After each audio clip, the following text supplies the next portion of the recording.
ত্রয়োদশ জাতীয় সংসদ নির্বাচন উপলক্ষে কোস্টগার্ড সদস্যদের নির্বাচনী দায়িত্বে নিয়োজিত থাকার সুযোগকে কাজে লাগিয়ে কিছু অসাধু চক্র পুনরায় কক্সবাজার, মহেশখালী ও কুতুবদিয়া সমুদ্র এলাকায় সক্রিয় হওয়ার চেষ্টা করে।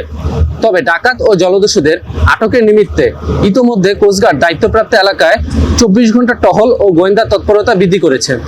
পাশাপাশি অত্যাধুনিক প্রযুক্তি ব্যবহার করে কোস্টগার্ডের আওতাধীন নাফ নদী ও সমুদ্র সীমান্ত এলাকায় সকল ধরনের জলযান ও সন্দেহজনক গতিবিধি সার্বক্ষণিক পর্যবেক্ষণ করা হচ্ছে। ফলশ্রুতিতে গত 2 মাসে কোস্টগার্ডের একাধিক বিশেষ অভিযানে 4টি আগ্নেয়াস্ত্র, 17টি দেশীয় অস্ত্র, 6 রাউন্ড তাজা কার্তুজ সহ 30 জন ডাকাত ও জলদস্যুকে আটক করা হয়েছে। এ সময় ডাকাতের কবলে জিম্মি থাকা 32 জন জেলেকে জীবিত উদ্ধার করে পরিবারের নিকট হস্তান্তর করা হয়েছে।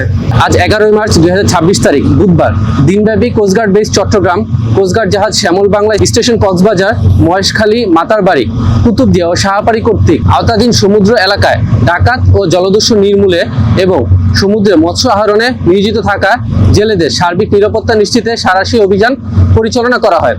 দেশের সাগর, নদীপথ ও উপকূলের নিরাপত্তায় কোস্টগার্ড ভবিষ্যতে এই ধরনের অভিযান অব্যাহত রাখবে।